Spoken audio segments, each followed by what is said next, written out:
Que se passerait-il si je te disais que la mort d'un pape pourrait être bien plus qu'une tragédie religieuse? Et si, en réalité, elle était l'accomplissement d'une prophétie biblique annonçant des temps sombres à venir?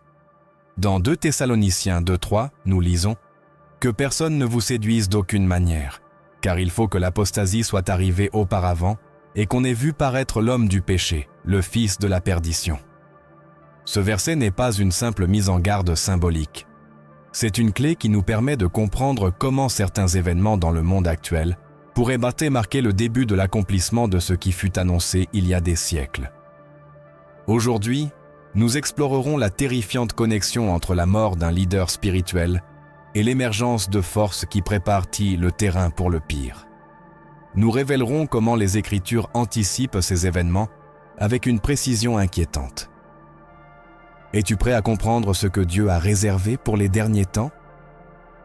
La mort d'un leader spirituel secoue toujours le monde. Mais lorsque ce leader est le pape, l'émoi n'est pas seulement humain, il est spirituel. Tout au long de l'histoire, les décès des papes ont été perçus comme la fin de cycle, des changements d'époque, ou même des opportunités de renouveau de la foi. Mais, et si cette fois-ci, il ne s'agissait pas simplement d'une transition?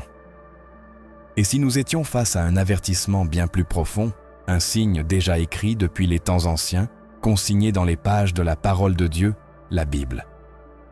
Loin de rester silencieuse face à des événements aussi transcendantaux, la Bible les aborde avec une clarté prophétique qui donne des frissons.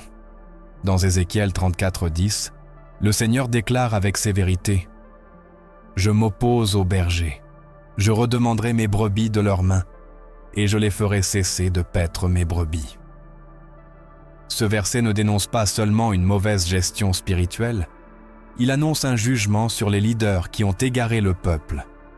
Et lorsque le jugement commence par la maison de Dieu, les conséquences ne s'arrêtent pas là. Dans Zacharie 13:7, une prophétie percutante est lancée « Frappe le berger, et les brebis seront dispersées. » Cette écriture, également citée par Jésus dans Matthieu 26:31, n'anticipe pas seulement la souffrance du Messie, mais révèle aussi un principe spirituel incontournable. Lorsque le leader tombe, le troupeau devient vulnérable. L'impact n'est pas symbolique, il est réel.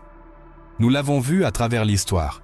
Chaque fois qu'un référent spirituel disparaît, l'incertitude croît, la confusion se répand et les ténèbres profitent de l'occasion pour semer le désordre. Il ne s'agit pas simplement d'une perte, mais d'un séisme dans le domaine spirituel. Et si le défunt occupe l'un des trônes les plus visibles du monde chrétien, alors les ondes de choc atteignent des dimensions globales.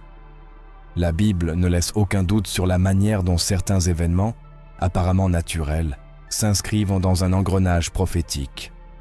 Dans Amos 3:7, il nous est dit « Car le Seigneur, l'Éternel, ne fait rien sans avoir révélé son secret à ses serviteurs, les prophètes. » Ce passage nous oblige à lire les événements actuels avec des yeux spirituels, non charnels.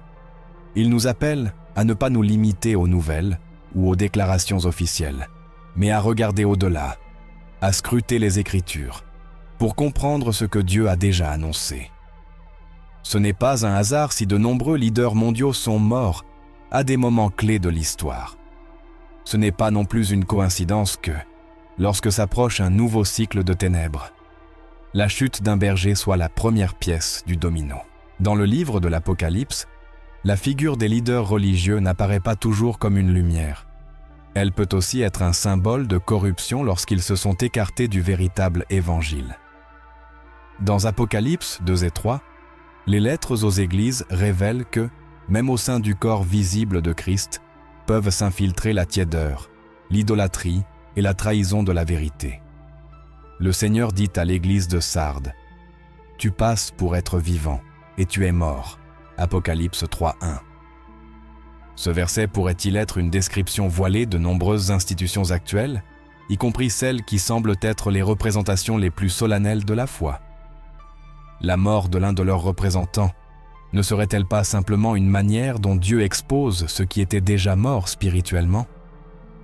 Nous ne pouvons ignorer que, dans les temps bibliques, Dieu ne jugeait pas seulement les rois et les prophètes, mais aussi les prêtres. Dans 1 Samuel 2, le jugement sur Élie et ses fils marque un tournant dans l'histoire d'Israël. Élie était prêtre, et bien qu'il ne pratiquât pas directement la corruption, il la tolérait. Son inaction face au péché de ses fils suffit pour que Dieu déclare « J'avais dit que ta maison et la maison de ton père marcheraient devant moi à perpétuité. Mais maintenant, l'Éternel déclare « Loin de moi cette pensée. » 1 Samuel 2:30. La mort d'Élie fut tragique, mais pas surprenante pour ceux qui avaient prêté attention aux avertissements prophétiques. Elle fut l'accomplissement d'une sentence divine. La même chose peut être dite lorsqu'un pape meurt, surtout dans un contexte d'apostasie croissante et de corruption doctrinale. Peut-être sa disparition n'est-elle pas un accident historique, mais une étape dans une ligne prophétique, marquant la fin d'une ère et le début d'une autre, encore plus sombre. Lorsque Jésus parla des derniers temps, il fut catégorique en avertissant que viendraient Sam et des séductions si bien élaborées qu'elles pourraient même tromper les élus. Dans Matthieu 24:24, nous lisons « Car il s'élèvera de faux Christ et de faux prophètes. Ils feront de grands prodiges et des miracles au point de séduire, s'il était possible, même les élus. » Le contexte de cet avertissement inclut des guerres, des bruits de guerre, des pestes, et oui, aussi une grande tribulation spirituelle.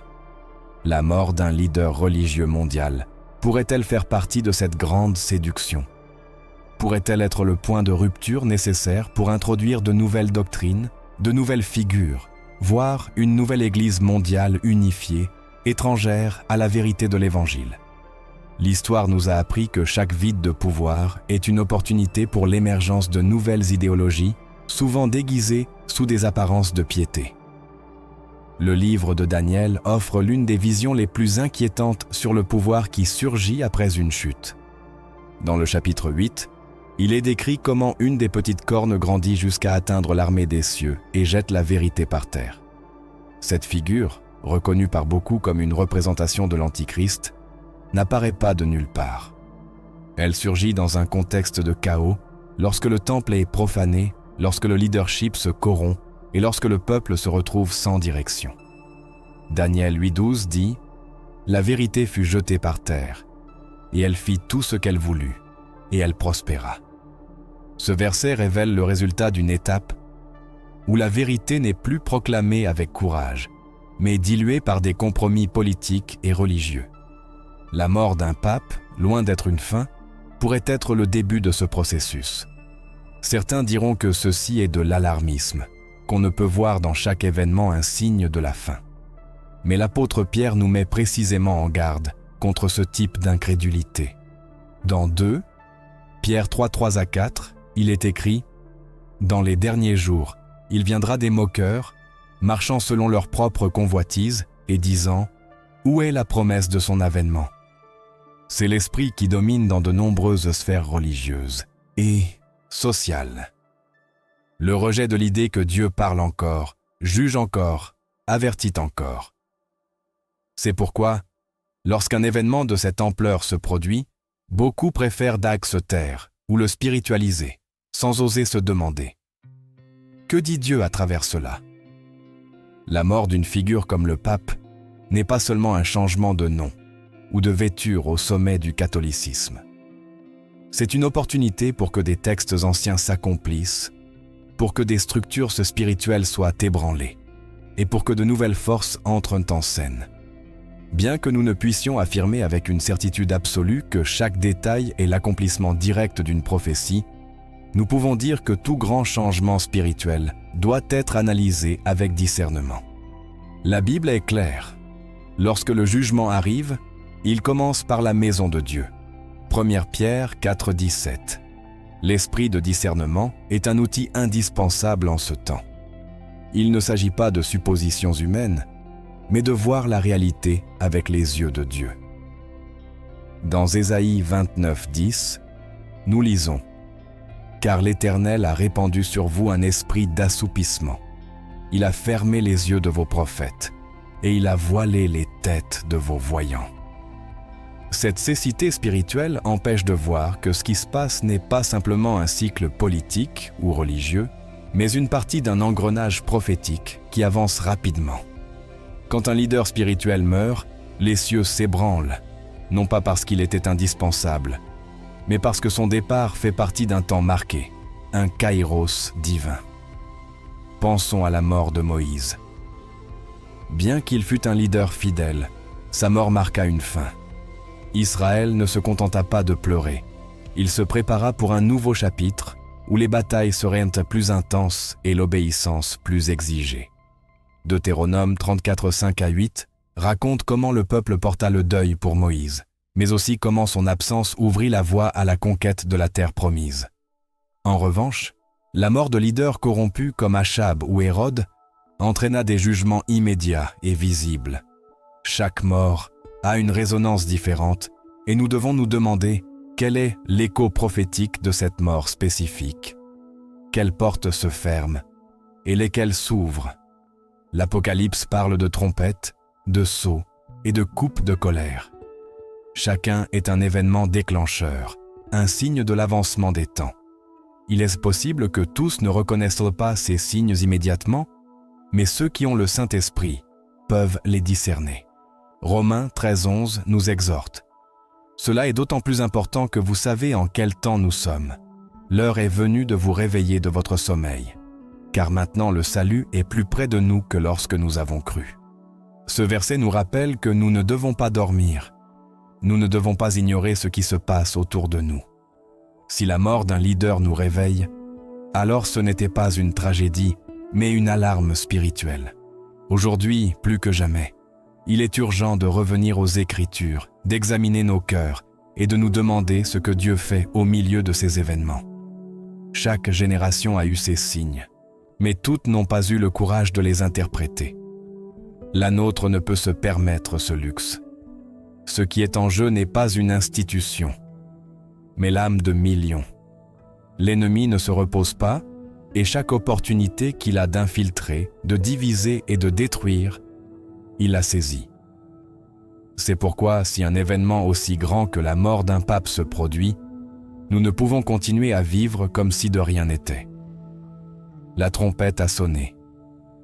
À nous de décider si nous l'écoutons ou si nous restons endormis. Et toi, discernes-tu les temps ou te contentes-tu d'observer les nouvelles?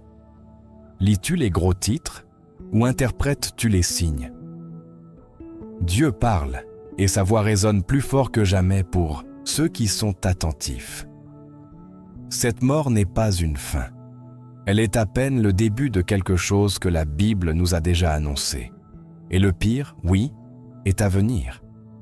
Mais il y a aussi la promesse que ceux qui restent fermes en Christ ne seront pas ébranlés, car bien que la terre tremble et que les cieux s'effondrent, la parole de Dieu demeure pour toujours. Depuis des siècles, Rome est considérée non seulement comme le centre du catholicisme, mais aussi comme un symbole spirituel d'autorité et de tradition religieuse. Mais dans le livre de l'Apocalypse, une figure s'élève avec une ressemblance inquiétante. Une grande ville assise sur 7 collines, vêtue de pourpre et d'écarlate, ornée d'or et de pierres précieuses, et pleine de noms de blasphème. Cette image, décrite dans Apocalypse 17, 3 à 6, a été l'objet d'interprétations par des générations d'érudits, qui ont relié cette vision prophétique au cœur du pouvoir religieux mondial. La connexion n'est ni fortuite, ni le fruit de spéculations modernes. C'est une description minutieusement détaillée qui pointe vers un système qui, avec le temps, s'est éloigné de son dessein originel pour devenir un outil de séduction spirituelle. Apocalypse 17, 9 offre un indice qui a résonné à travers les siècles. C'est ici l'intelligence qui a de la sagesse. Les 7 têtes sont 7 montagnes sur lesquelles la femme est assise. Rome, connue historiquement comme la ville des 7 collines, correspond précisément à cette description. Ce n'est pas seulement une coïncidence géographique, c'est un signe prophétique d'une entité qui a acquis une influence mondiale dans les domaines religieux, culturels et politiques. La femme montée sur la bête représente une forme de religiosité qui est devenue infidèle à la vérité. Une institution qui a troqué la pureté de l'Évangile contre le pouvoir, les pactes humains et la corruption doctrinale. Et si la mort d'un pape représente la fin d'une ère, alors ce qui suit pourrait être l'ascension de cette figure déjà anticipée dans l'Écriture. Tout au long de l'histoire biblique, Dieu a été clair dans ses avertissements contre les alliances impies entre le peuple de Dieu et les systèmes du monde. Le prophète Jérémie s'éleva contre les faux prophètes et prêtres qui, au lieu de guérir le peuple, renforçaient sa rébellion. Dans Jérémie 6, 13, 14, il est dit « Car, depuis le plus petit jusqu'au plus grand, chacun est adonné à la cupidité. Depuis le prophète jusqu'au prêtre, tous pratiquent le mensonge. Ils pensent à la légère la blessure de mon peuple, en disant « Paix, paix », quand il n'y a point de paix. » Ce schéma se répète lorsqu'une institution religieuse devient l'allié du pouvoir séculier, promettant la paix, alors que le jugement approche. Le Vatican, avec son réseau diplomatique et son influence dans les organisations internationales, a transcendé son rôle spirituel pour devenir une puissance mondiale. Mais cette influence n'a pas toujours été au service de la vérité. Apocalypse 18, 2-3 décrit le destin final de cette grande ville symbolique. Elle est tombée, Babylone la grande, elle est devenue une habitation de démons, un repère de tout esprit impur, un repère de tout oiseau impur et odieux.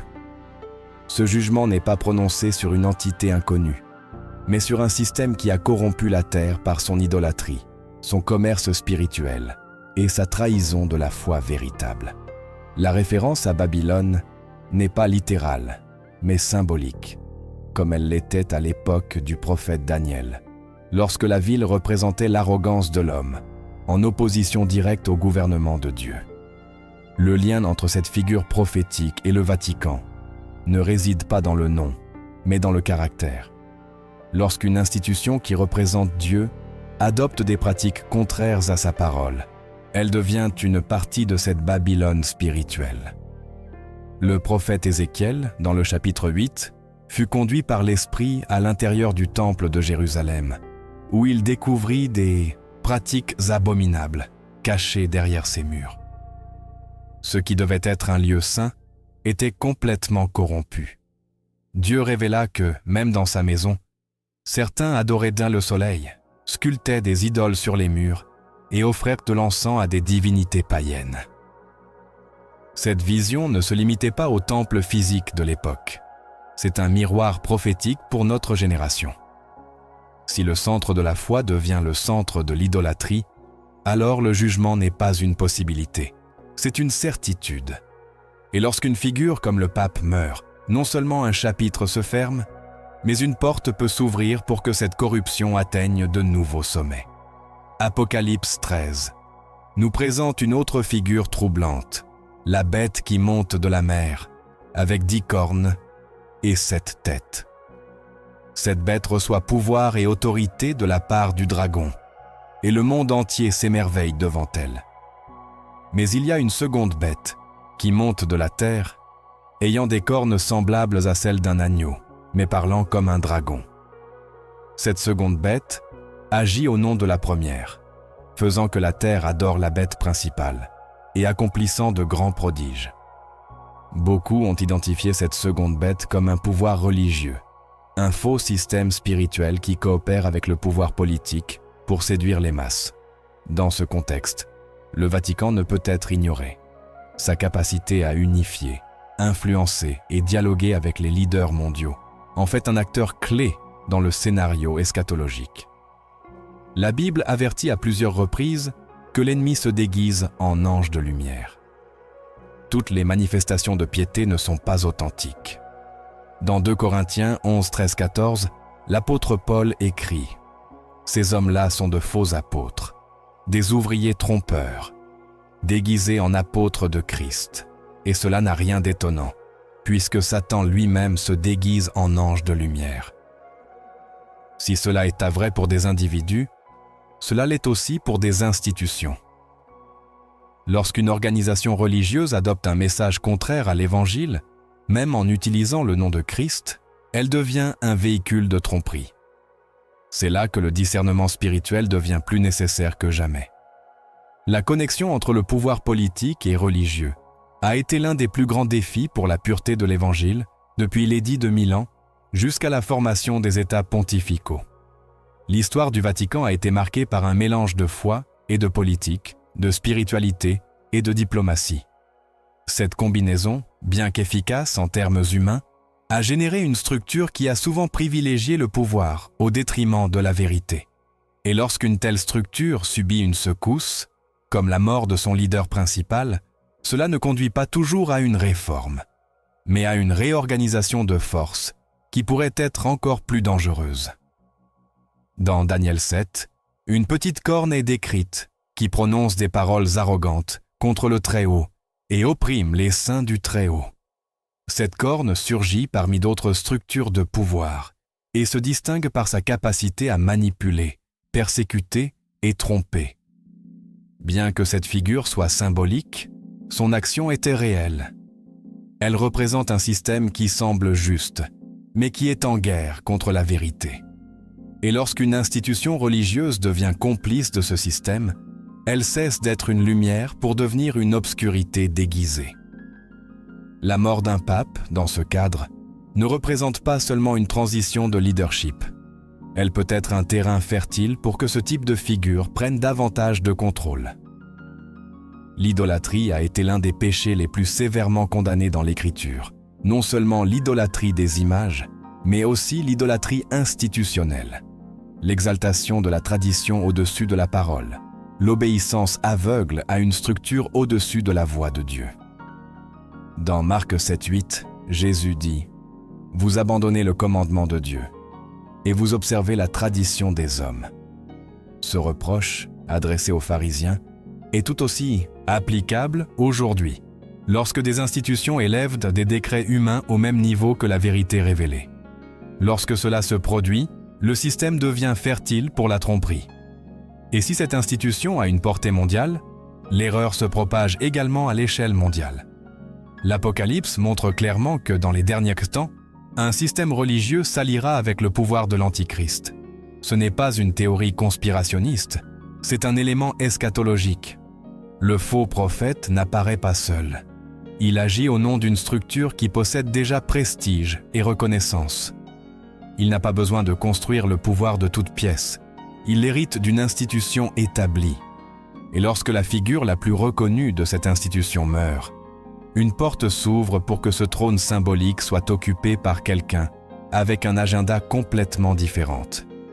Une agenda qui ne cherche pas à paître, mais à dominer, qui ne cherche pas à prêcher la vérité, mais à la remplacer par un évangile déformé. L'Écriture ne mentionne pas le Vatican par son nom, mais ces descriptions sont si détaillées qu'elles deviennent impossibles à ignorer.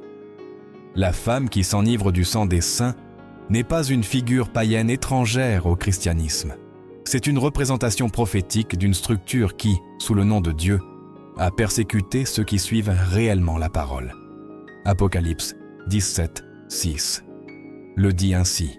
« Je vis la femme ivre du sang des saints et du sang des témoins de Jésus. Et, en la voyant, je fus saisi d'un grand étonnement. » L'étonnement de Jean ne venait pas de son apparence extérieure, mais de la contradiction interne.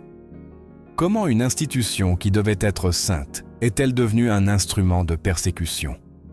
Face à ces passages, la mort d'un pape ne peut être vue comme un simple événement ecclésiastique. C'est une partie d'une narrative prophétique qui nous appelle à être vigilants. Il ne s'agit pas d'attaquer des personnes, ni de mépriser ceux qui professent une foi sincère au sein de n'importe quelle structure. Il s'agit de discerner les temps, de comprendre qu'un système décrit dans la Bible est peut-être plus actif et avancé que nous ne le pensons. La chute de sa figure la plus visible n'est pas une fin. C'est peut-être le début de sa phase la plus dangereuse. Et tandis que le monde observe avec solennité un enterrement, le ciel peut marquer une transition spirituelle aux proportions éternelles. Ce qui vient ensuite n'est pas seulement l'élection d'un nouveau leader, c'est la continuation d'un plan déjà écrit. Ce qui se passe ne nous prend pas par surprise si nous connaissons les Écritures. La vérité a été révélée et le discernement est désormais une responsabilité. Les signes sont visibles, la prophétie ne ment pas, et le pire, sans aucun doute, est à venir. Tout au long de l'histoire sacrée, l'un des signes les plus évidents de la décadence spirituelle a été la corruption interne, lorsque ceux qui devaient enseigner la vérité ont commencé à la déformer, l'échangeant contre le confort, l'influence ou l'acceptation sociale. La Bible ne présente pas ce phénomène comme quelque chose d'isolé ou de circonstanciel, mais comme une étape inévitable dans le développement du plan prophétique, surtout lorsque le temps de la fin approche. Dans 2 Thessaloniciens 2:3, une mise en garde directe est donnée.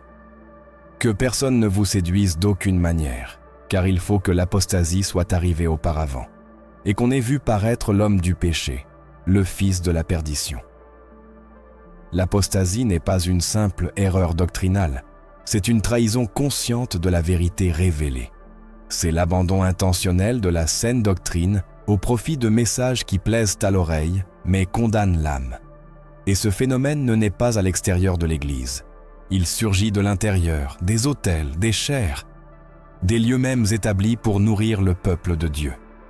L'apostasie commence lorsque la crainte de Dieu est remplacée par la crainte de l'homme, lorsque l'on cesse de prêcher ce que Dieu a dit pour annoncer ce que les gens veulent entendre. L'apôtre Paul l'avait anticipé dans 2 Timothée 4:3-4 avec une précision absolue. Car il viendra un temps où les hommes ne supporteront pas la saine doctrine, mais, ayant la démangeaison d'entendre des choses agréables, ils se donneront une foule de docteurs selon leurs propres désirs, détourneront l'oreille de la vérité et se tourneront vers les fables. Cette description n'est pas une exagération. C'est un diagnostic prophétique d'une réalité que nous vivons déjà dans de nombreux secteurs du christianisme institutionnalisé. Le message de repentance a été remplacé par des promesses de bien-être. La croix a été minimisée et le péché relativisé. Le jugement éternel est devenu un concept inconfortable qui n'est plus mentionné, comme si l'ignorer suffisait à l'éviter. La mort d'un pape, dans ce contexte, n'est pas un fait isolé. C'est une alarme au sein d'un système qui a embrassé le mélange, qui a toléré des pratiques et des enseignements contraires à la parole de Dieu.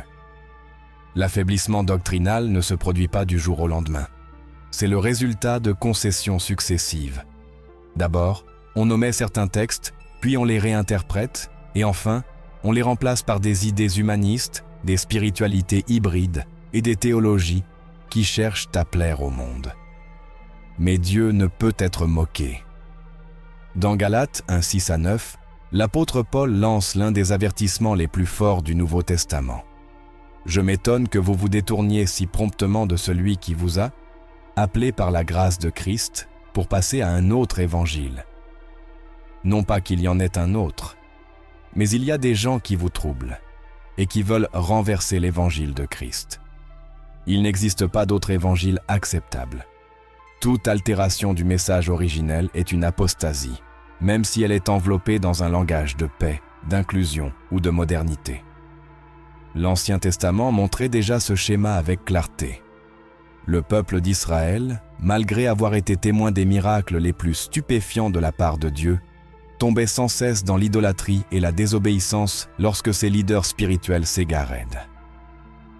Dans Jérémie 23, le Seigneur confronte directement les prophètes qui profèrent des visions inventées, disant au verset 16 « N'écoutez pas les paroles des prophètes qui vous prophétisent. Ils vous bercent de vaines espérances. Ils parlent des visions de leur cœur et non de la bouche de l'Éternel. » Cette tendance n'a pas disparu avec le temps. Dans le Nouveau Testament, les avertissements s'intensifient. Jésus lui-même alerta sur les faux prophètes qui viendraient déguisés en brebis, mais qui, intérieurement, seraient des loups rapaces. Cette description dans Matthieu 7,15 n'est pas un symbole vague, c'est une image vivante du danger de se fier aux apparences sans discernement. Lorsqu'une figure de leadership meurt, comme dans le cas du pape, le système qui le soutenait ne s'affaiblit pas nécessairement. Il peut se reconfigurer, s'adapter, voire se renforcer en apparence. Mais si la racine est corrompue, le fruit le sera aussi. Le problème ne réside pas dans la succession, mais dans le fondement. Et lorsque ce fondement n'est plus Christ comme pierre angulaire, mais des traditions humaines, des coutumes institutionnelles ou des accords politiques, alors l'apostasie cesse d'être une possibilité pour devenir une réalité consolidée. La parabole des deux fondements, relatée par Jésus dans Matthieu 7, 24 à 27, prend ici un sens urgent. Une maison peut sembler solide jusqu'à ce que viennent les pluies, les vents et les tempêtes. Alors, il se révèle si elle était bâtie sur le roc ou sur le sable. Aujourd'hui, de nombreuses structures religieuses sont secouées. La confusion doctrinale n'est pas fortuite. C'est un élément clé dans la préparation du scénario de la fin. Il ne suffit pas que le monde rejette la vérité. Il faut aussi que, depuis les cercles d'autorité spirituelle, soient nés semés des messages confus, tolérants envers le péché, complaisants avec les philosophies du monde. C'est le grand piège qui conduit la multitude à un état d'endormissement spirituel. Dans Ésaïe 30, 10, le peuple dit aux voyants : « Ne voyez pas » et aux prophètes : « Ne nous prophétisez pas des choses droites. Dites-nous des choses flatteuses, prophétisez des chimères. » Lorsque la vérité dérange, le mensonge devient attrayant. Lorsque la lumière révèle le péché, les ténèbres offrent un refuge. Et dans ce contexte, les structures religieuses peuvent en devenir les principaux canaux de l'erreur, non pas parce qu'elles nient Dieu, mais parce qu'elles prêchent un Dieu façonné, à l'image de l'homme. Le déclin spirituel se manifeste également dans le culte. Les pratiques liturgiques, conçues comme des expressions de révérence, deviennent des routines vides lorsque le cœur s'éloigne de Dieu. Le prophète Ésaïe dénonça cela avec des paroles incisives dans le chapitre 1, versets 13 et 15. « Ne continuez pas à m'apporter de vaines offrandes. L'encens m'est en abomination. Quand vous multipliez les prières, je n'écoute pas. Vos mains sont pleines de sang. » Cette dénonciation, bien qu'adressée à Israël, reflète ce qui se passe lorsque la religion devient un spectacle, lorsque la forme supplante le fond, et lorsque l'on honore Dieu des lèvres, alors que le cœur est loin. Jésus cita ce même principe dans Matthieu 15, 8 à 9. « Ce peuple m'honore des lèvres, mais son cœur est très éloigné de moi. C'est en vain qu'il m'honore, en enseignant des préceptes qui ne sont que des commandements d'hommes. » Ce qui est le plus alarmant, c'est que tout cela se produit alors que les masses continuent de croire qu'elles adorent correctement. L'apostasie ne se présente pas comme une rébellion ouverte, mais comme une déviation subtile, progressive, revêtue de spiritualité. L'ennemi ne détruit pas la foi de l'extérieur, il la corrompt de l'intérieur. Dans Apocalypse 3:1, Jésus dit à l'église de Sardes : « Tu passes pour être vivant, et tu es mort. » C'est la condition spirituelle la plus dangereuse, l'illusion de la vie sans la puissance de l'esprit. Et lorsque les institutions religieuses les plus influentes du monde tombent dans cet état, la voie est ouverte pour la manifestation d'un système mondial qui se présentera comme l'accomplissement de la foi, mais qui en réalité en sera la négation. L'Écriture signale que dans les derniers temps, beaucoup abandonneront la foi, écoutant des esprits séducteurs et des doctrines de démons. Dans 1 Timothée 4:1, cela est établi avec clarté. Mais l'Esprit dit expressément que, dans les derniers temps, quelques-uns abandonneront la foi pour s'attacher à des esprits séducteurs et à des doctrines de démons. Cela ne se réfère pas à des pratiques occultes explicites, mais à des enseignements subtils qui nient la Seigneurie de Christ, qui promeuvent un évangile sans croix, une grâce sans repentance, une rédemption sans obéissance. Et lorsque ces enseignements proviennent de figures d'autorité religieuse, leur impact est dévastateur. La mort d'un leader spirituel ne doit pas être vue comme une simple clôture institutionnelle, mais comme un acte aux répercussions célestes. Si ce leadership faisait partie d'un système qui s'est écarté, sa chute peut être à la fois un signe de jugement et une préparation pour quelque chose de plus grand. Il ne s'agit pas de pointer du doigt des personnes, mais de comprendre les temps. L'apostasie n'est pas une menace future, c'est une réalité présente. Et ceux qui ne sont pas fermes dans la vérité révélée risquent d'être emportés par le flot de confusion qui couvre déjà le monde. La parole de Dieu demeure immuable. Les cieux et la terre passeront, mais ses paroles ne passeront pas. Tout celui qui cherche le Seigneur en esprit et en vérité pourra discerner les temps. La mort d'un pape, dans ce scénario, est plus qu'un fait d'actualité. C'est une pièce qui s'inscrit dans un panorama plus vaste, un panorama qui a été tracé avant la fondation du monde. Et tandis que le monde observe le changement de figure, le peuple de Dieu doit observer les signes, car ces signes n'annoncent pas la tranquillité, mais l'accomplissement. Ils n'annoncent pas la stabilité, mais une transition. Et l'appel demeure le même, veillez et priez, car le pire est à venir. L'émergence du faux prophète n'est pas une possibilité lointaine, ni une figure réservée exclusivement aux derniers versets de l'Apocalypse. C'est une réalité qui se forge aujourd'hui, lentement, furtivement, depuis les mêmes espaces qui proclamaient autrefois la vérité. Ce qui était évident autrefois se camoufle maintenant dans un langage spirituel, dans des discours d'unité, dans des messages qui promeuvent une tolérance absolue et une acceptation sans transformation. Et tandis que les yeux du monde sont fixés sur les tragédies visibles, l'ennemi travaille dans l'ombre, préparant l'apparition de celui qui ne viendra pas avec un visage de ténèbres, mais vêtu comme un agneau. Apocalypse 13:11 le décrit avec une précision prophétique. Puis je vis une autre bête qui montait de la terre. Elle avait 2 cornes semblables à celles d'un agneau, et elle parlait comme un dragon. La contradiction est éloquente. Elle se présente comme un serviteur de Dieu, mais ses paroles viennent d'une autre source. Ce faux prophète n'y rampe pas avec violence, ni ne s'impose par la force. Il gagne du terrain par la tromperie, parlant au nom de Dieu, tout en guidant des millions loin de la vérité. Sa mission n'est pas seulement de confondre, mais de diriger. Il conduit l'humanité à l'adoration de la bête, à l'établissement d'un système mondial où la spiritualité est soumise à la volonté d'un gouvernement impie. Son pouvoir ne se limite pas au discours, il opère aussi des prodiges. Apocalypse 13:14 révèle qu'il fait de grands prodiges, même jusqu'à faire descendre du feu du ciel sur la terre, à la vue des hommes, et il séduit les habitants de la terre par les prodiges qu'il lui a été donné d'opérer. Ce n'est pas une rhétorique symbolique, c'est la description d'un pouvoir qui fait appel à l'émotion, à l'aspect visuel, à l'extraordinaire, pour soutenir un message profondément destructeur. Ce qui est le plus inquiétant chez cette figure, c'est sa capacité à séduire sans éveiller de soupçons.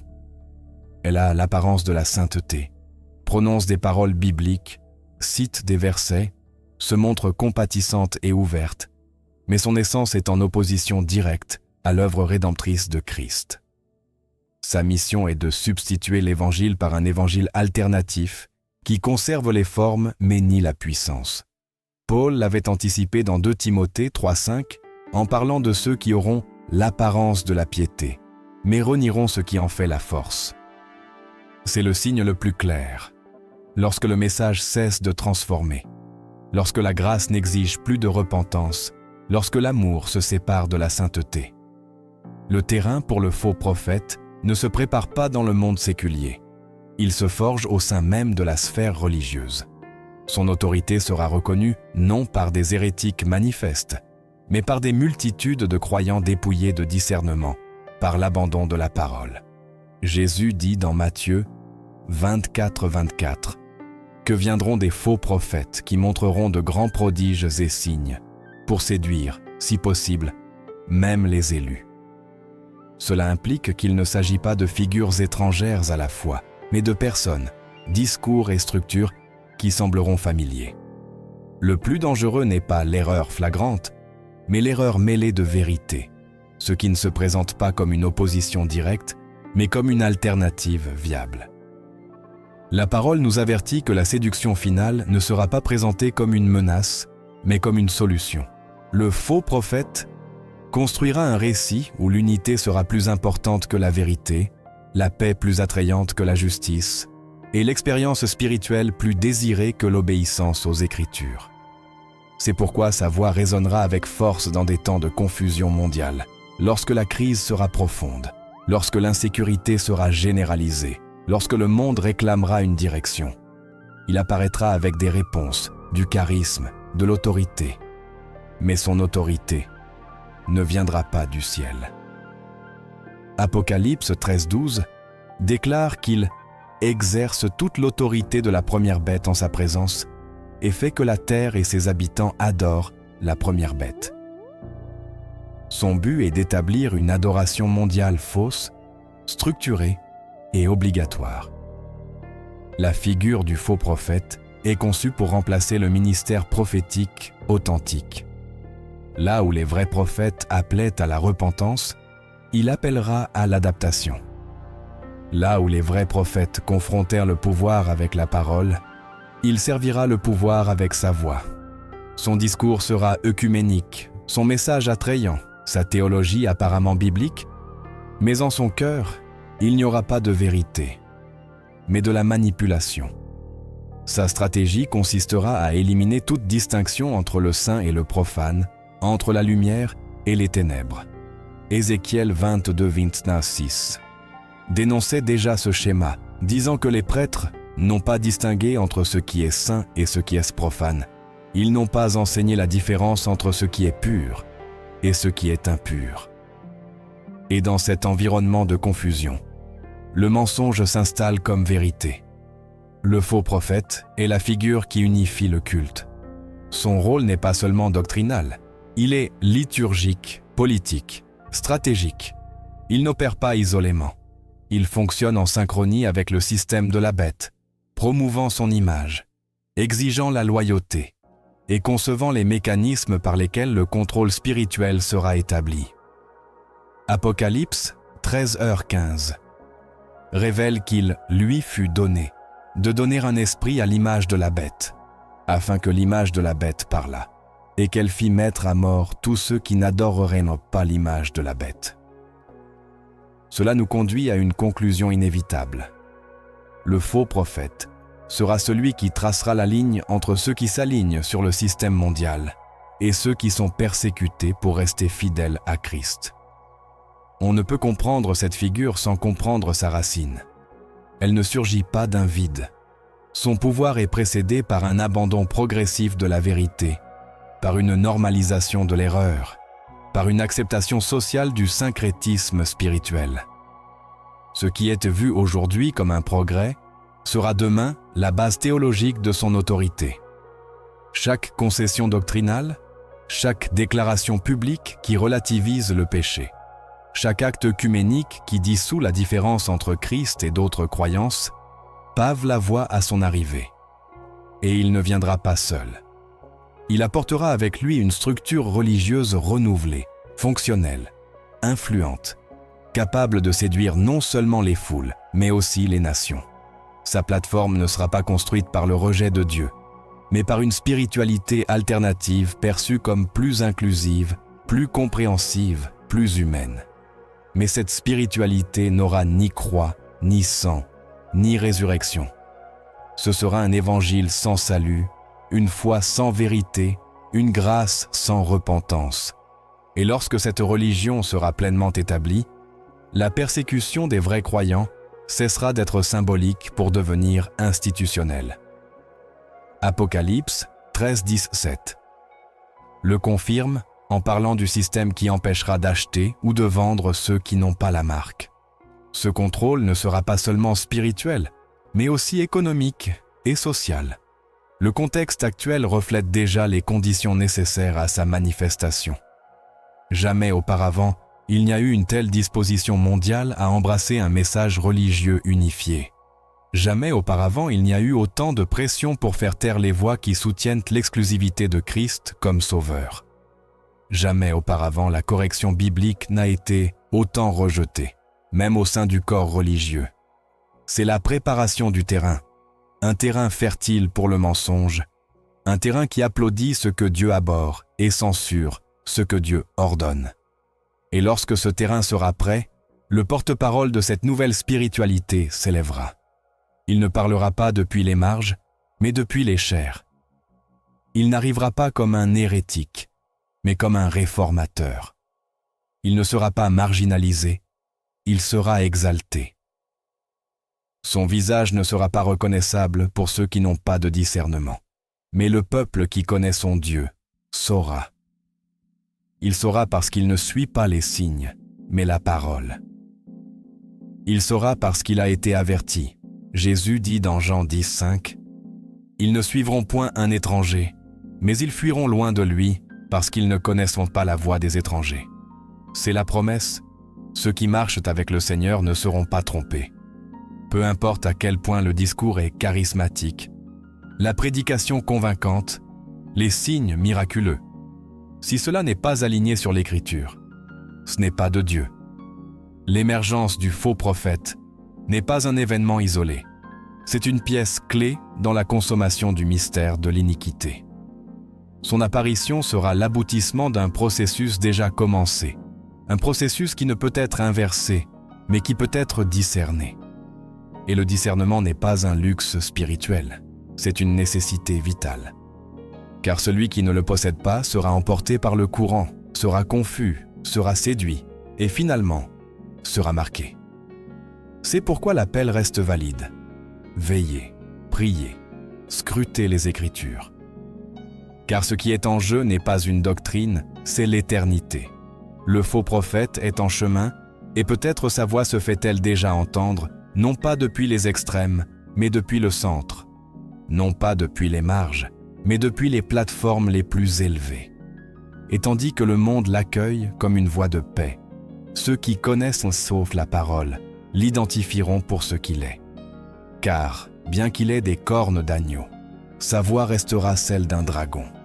Et cela, la parole l'a averti dès le commencement. Le scénario prophétique ne serait pas complet sans l'émergence d'une alliance entre le pouvoir politique et le pouvoir religieux.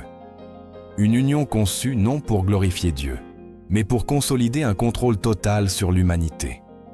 La mort d'un pape, dans ce contexte, n'est pas simplement un événement ecclésiastique, mais un point d'inflexion dans une stratégie spirituelle de longue portée. À mesure que la figure du faux prophète se consolide et gagne en légitimité depuis les sphères de la foi, le terrain se prépare pour l'apparition de l'Antichrist, non pas comme un ennemi visible et brutal, mais comme un leader charismatique qui apportera des promesses de paix et d'unité. Ce qui est le plus alarmant ne sera pas sa présence, mais son acceptation massive. Dans Apocalypse 13, le type de système qui émergera est décrit avec précision. Un système qui intègre l'adoration, le gouvernement et l'économie sous une même autorité. Cette autorité n'opère pas seule. Le texte déclare que le faux prophète fait que tous adorent la bête, dont la blessure mortelle a été guérie, et qu'il incite le monde à accepter sa marque. L'influence de ce second personnage, qui représente le pouvoir religieux, n'est pas isolée de la structure de domination de l'Antichrist. Au contraire, les deux agissent en synchronie, chacun occupant un rôle stratégique dans l'imposition d'un ordre mondial qui supplante les valeurs du royaume de Dieu.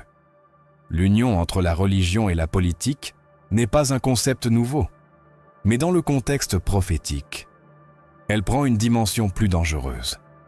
Il ne s'agit plus seulement de compromis institutionnels ou d'accords diplomatiques, mais d'une amalgame spirituelle qui légitime la rébellion contre la vérité.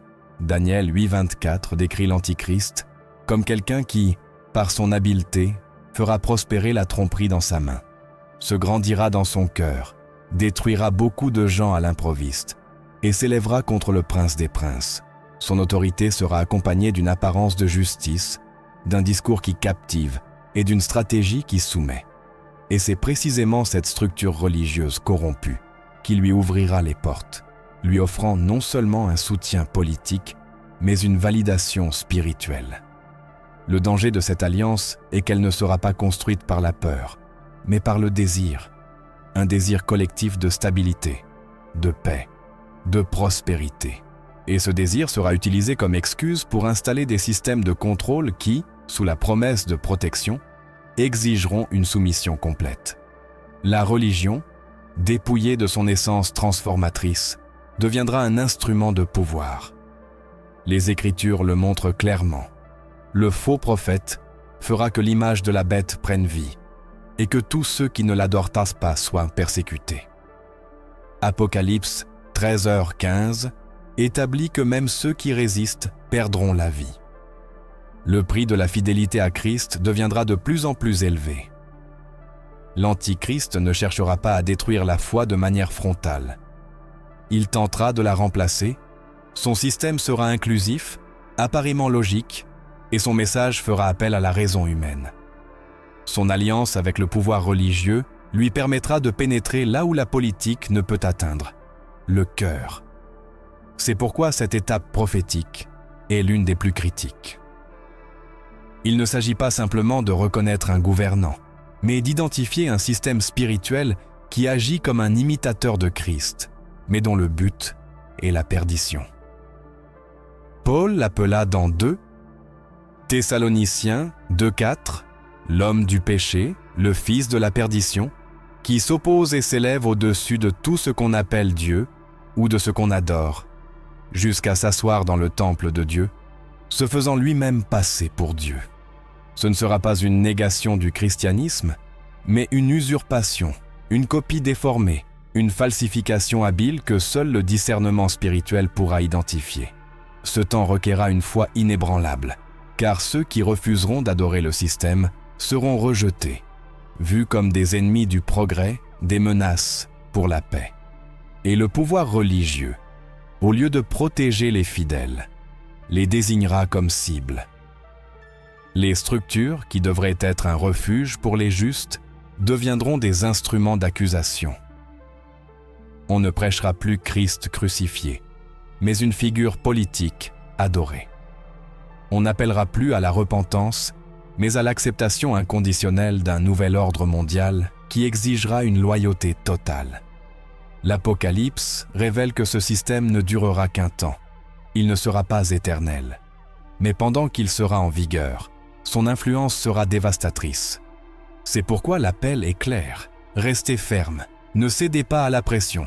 Ne vous laissez pas emporter par l'apparente normalité d'un monde qui marche vers sa perdition. L'alliance entre le pouvoir religieux et l'Antichrist sera l'aboutissement d'une longue série de déviations. Et chaque pas qui semble aujourd'hui insignifiant, chaque concession doctrinale, chaque silence face au péché, chaque pacte avec le monde, est un maillon de plus dans la chaîne qui le soutient.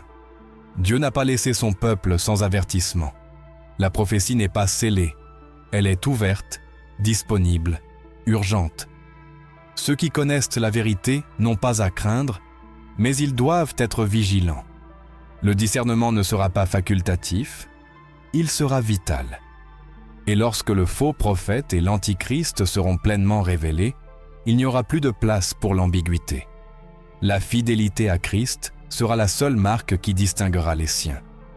Et bien que le prix de cette fidélité soit élevé, la récompense sera éternelle.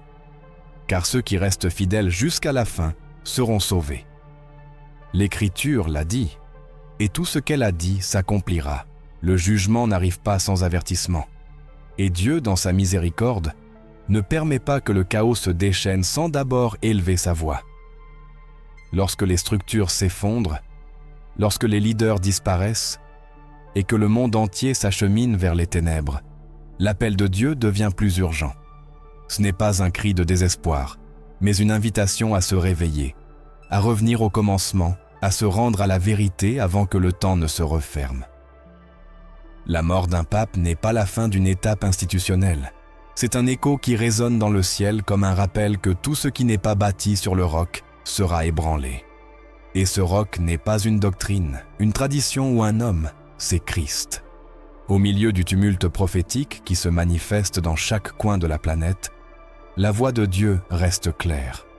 C'est un appel à la repentance, non à une religiosité vide, ni à une correction superficielle, mais à une transformation radicale du cœur.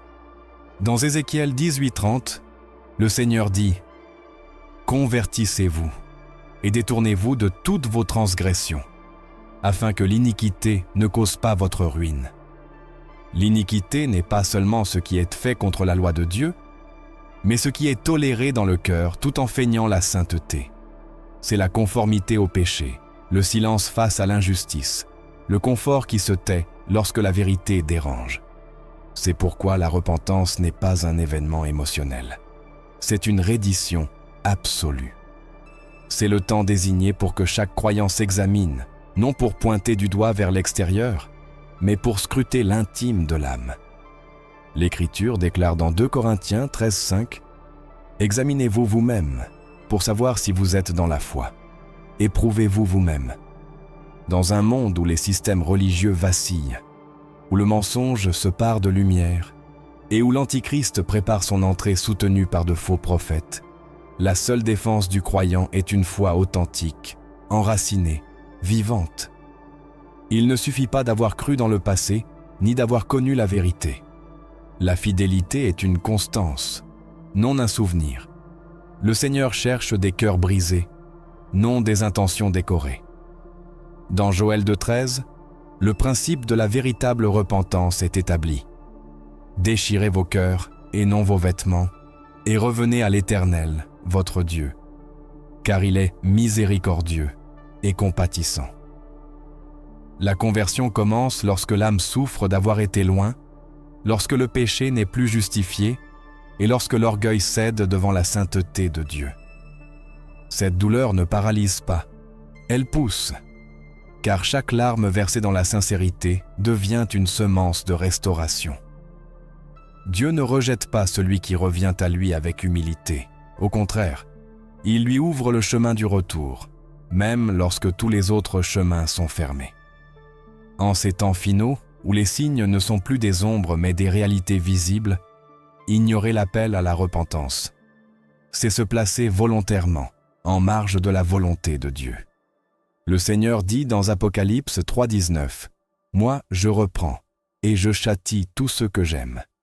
Et est donc parce que tu es tiède et que tu n'es ni froid ni bouillant, je vais te vomir de ma bouche. » L'urgence de la repentance ne repose pas sur la peur, mais sur la conviction que Dieu a parlé, a averti avec clarté, a envoyé sa parole, ses prophètes, ses signes. Et chacun est responsable de la manière dont il répond. La miséricorde est encore étendue, mais elle ne le sera pas éternellement. Ésaïe 55:6 dit « Cherchez l'Éternel pendant qu'il se trouve, invoquez-le tandis qu'il est prêt. » Cette proximité ne sera pas indéfinie. Il viendra un moment où le jugement ne sera plus un avertissement, mais une réalité. Et à ce moment, seuls ceux qui auront été marqués par le sang de l'agneau resteront debout. Il n'y a pas de neutralité possible. Le silence sera considéré comme une décision, la passivité comme une complicité. Et ceux qui attendaient un signe plus grand découvriront que tous les signes ont déjà été donnés.